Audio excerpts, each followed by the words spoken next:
Hey there, welcome back. This is Darcy at Featherwood Farm. Today we're in the cottage garden and I'm reworking the landscape bed that is to the left of the greenhouse.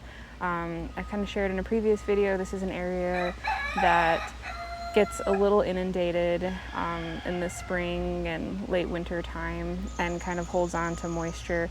So I wanted to take out some of the things that didn't like that. For example, like the foxgloves kind of rotted out. So pulled those out. I removed the Ludwig Spaeth lilac that was in this corner and moved it to the other side of the greenhouse where I don't have that kind of water issue. And I have put a bunch more soil in here, kind of lifted the soil a bit. And let's see, I have a reblooming bloomerang purple lilac that I lifted and added more soil so it's not quite as low in the ground. And then I'm just gonna work on putting in kind of a lot of cottagey perennials. So I'll be planting some of the anemone robustissimas, and I have phantom Joe Pye weed, some echinaceas that I'm gonna get in. I took some feverfew from out of the cut garden portion, and I'm gonna put those in here, and some of the seedling larkspur as well, and a few other things.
Okay, so it is the next day. I have finished up everything that I can do as of right now in the cottage garden in that bed on the left side of the greenhouse behind me.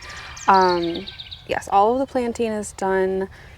I still need to mulch everything, which is like, that applies to basically every bed in my property, which will be happening soon. And then I have a cute idea for some DIY pavers that I'm going to put in here. I don't know when I'm going to be able to get to them. Hopefully not too far out, but should be a quick, fun project.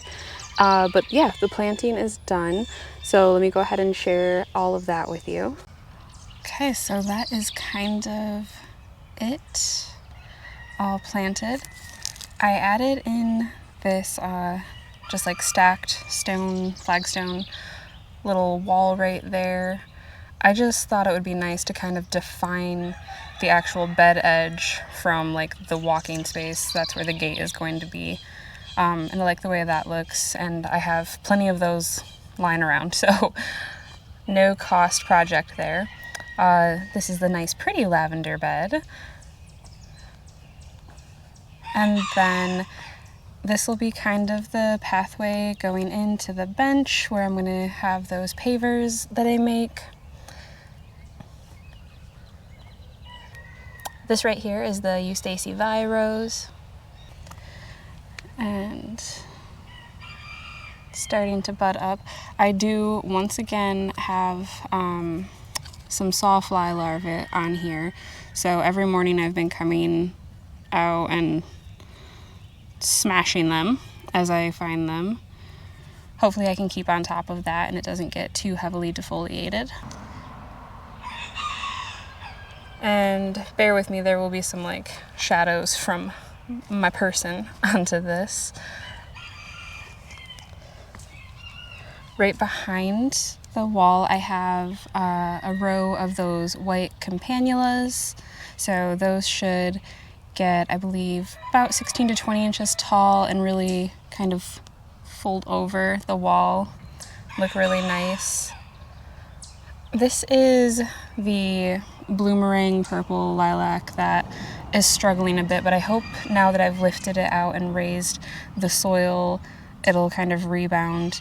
It's been here for a few years and it's always done fine, and this year not so much. So hopefully it'll be okay. If not, I will have to replace that because it's, you know, it's a sizable space right there.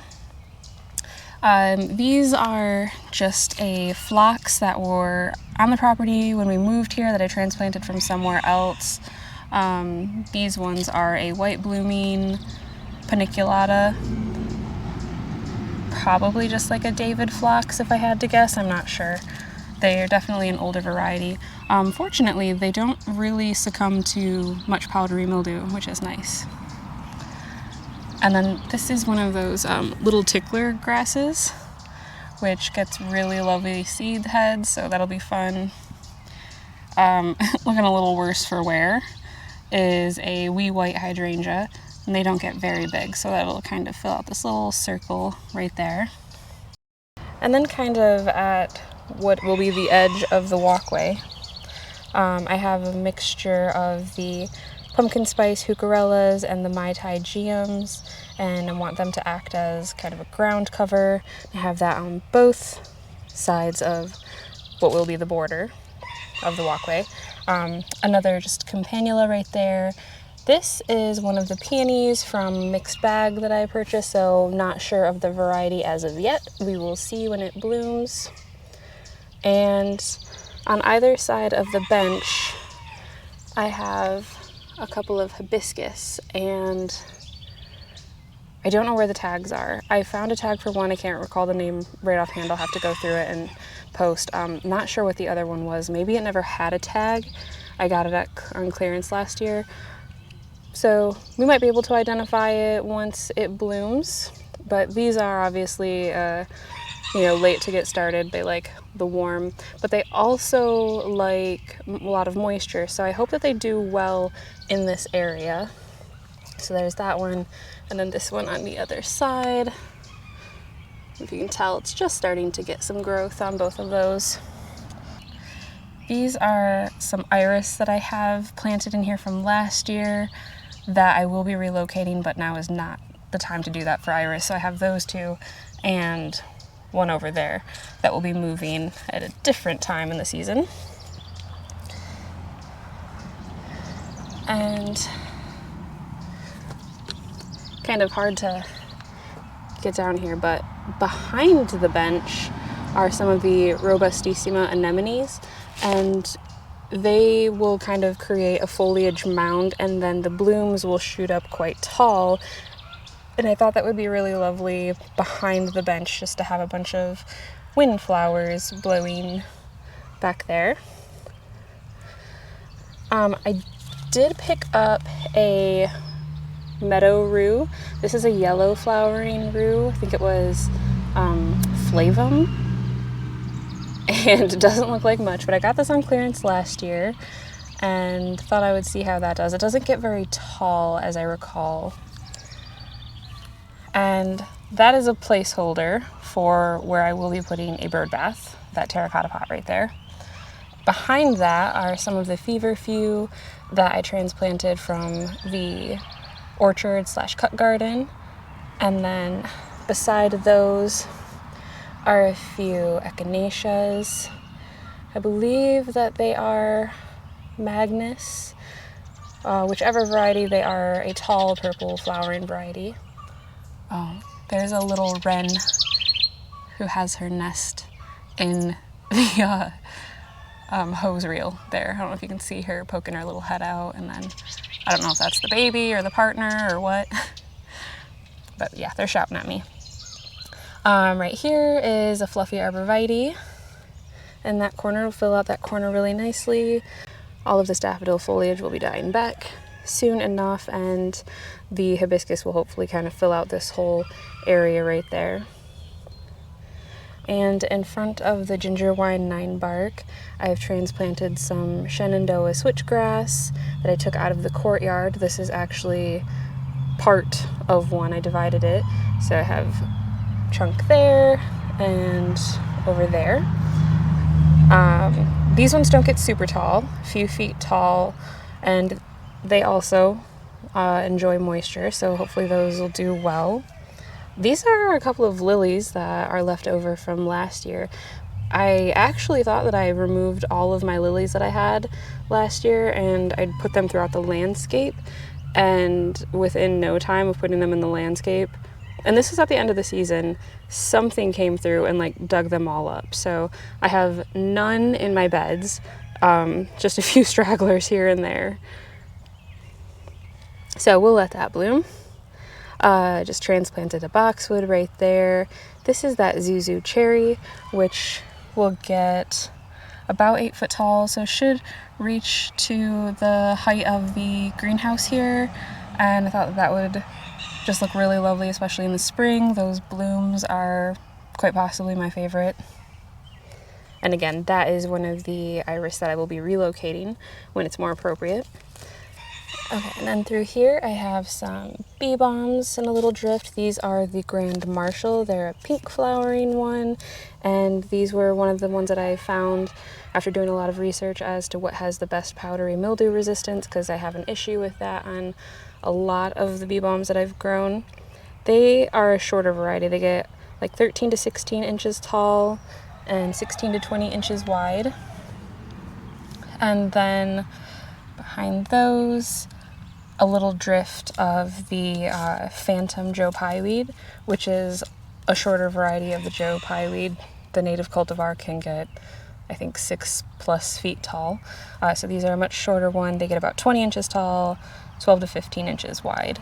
And those will get beautiful pink blooms. So pink is definitely the theme in here. This is actually a Tempo Rose GM. It was a one-off that I had, but so that'll be pink. The Mai Tais are kind of a peachy cantaloupe pink color, and then some white with the Campanula and the Feverfew and the Phlox. So yeah, it'll be a pink and white garden. And then up here, on the other side of the kind of walkway entrance, I have some more phlox. These came out of just on the other side of the fence there, and it's possible that these are white or that same pink purple variety. We'll see when they bloom, which either way they will look good. They'll go with everything. And then this is a Panflora hydrangea. think they get a few feet tall and wide.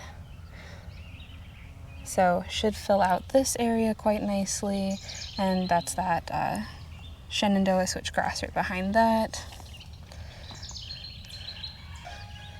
I put my other Goodwill lantern on a shepherd's hook right here. I'm gonna see if I like it in this area or if I want to move it. I'm not sure because the other one is just right here. Maybe I could move this one to the other side. I don't know, we'll see. But oh, they're so cool. I'm so excited to get some candles or solar lights or something to put in them. And then just need to finish up this section of the fence, build the gate here. I want this to have some type of arbor because I do have a climbing rose right here. This is White Eden, I believe. If it's not White Eden, it's like Pink Eden. It just says Eden Climber. Either way. So yeah, it would be lovely if I could get that to grow up around here. And then I think I've mentioned before, once this fence is done, I will be staining it black. So it'll be a nice dark backdrop to what is going to be a hopefully pretty bright garden here. And then obviously I still have this side to go. But in due time, I have transplanted the Ludwig Spaeth lilac that was on the other side over there. I put this right here. And then right here, I put the Lark Ascending Rose. This is all a chamomile that I have dug out. I planted the wrong kind. I planted like the ground cover chamomile rather than just the tall plant version. I grew it from seed, so no hard feelings there. I mean, it does still flower and it does smell good, but it spreads very rapidly, and that was not what I was looking for. That was just my mistake. I'll post up there. I can't remember if it was Roman or German, but I'll put that on the screen.